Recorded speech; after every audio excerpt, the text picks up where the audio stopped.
Kapoor, Tata Steel's B. Muthuraman, along with them, Feedback Ventures, Vinayak Chatterjee, and of course we've also got Sunil Kant Munjal from Hero Corporate Services standing by at our CII studio. In fact, they've joined Anjana Menon and Manisha Natarajan there. So let's quickly dip in and listen to what their reactions are to the budget.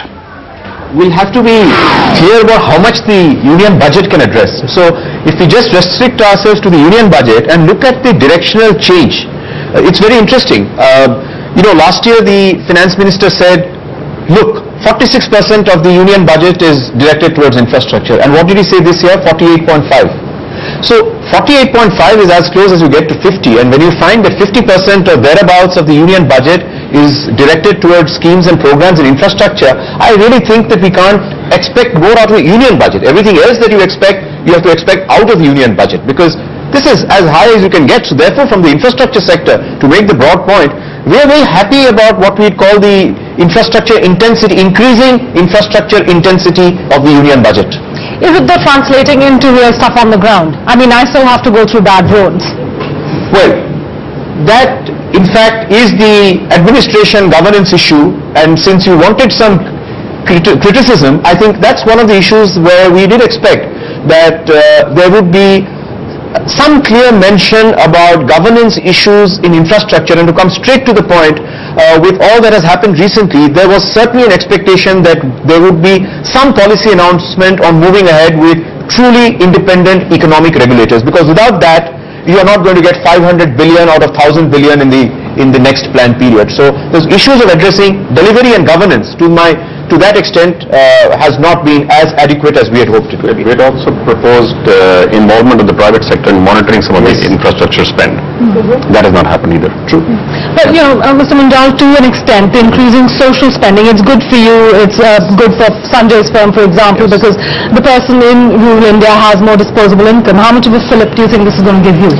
The social spend, which was actually strongly resisted by industry about 10 years ago, it's come to be more and more welcome, because people have actually seen the benefit of this, that as the sections of society which are currently poor or at a certain income level, as they become more prosperous, they become customers for goods and services produced by industry. So it is actually self-serving, and it's also defensive, because you don't want to be in a country where such a large population lives literally on the edge. And we've seen country after country in the Middle East facing an issue almost revolution-like because of extreme poverty.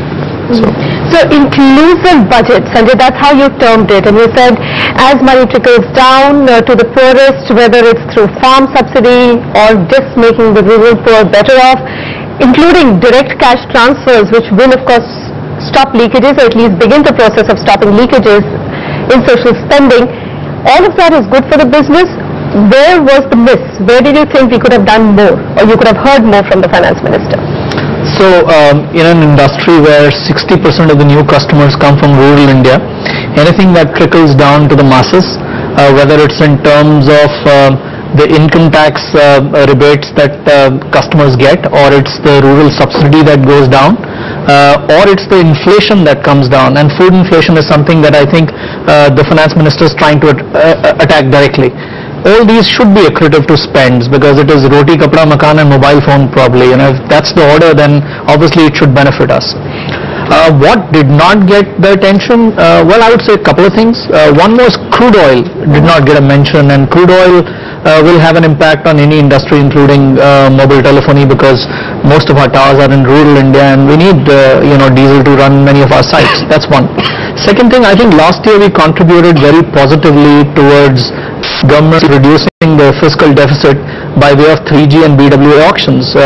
One did not see those amounts reflected, and I can easily say that the whole broadband journey has just about begun in the country, and there's more appetite in the industry to absorb much more 3G and BWA spectrum to serve the customers of India, where we believe in the next 10 years the consumption of data will increase 1,000-folds.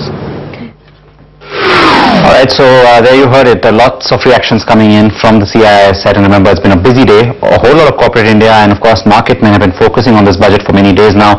So for few of them it was a bit of an anti-climax, but remember, there's been lots there that we'll discuss and debate over the next few days. In fact, for now it's a wrap on this show, but remember, our budget programming continues right through this evening. So stay tuned to NDTV Profit for plenty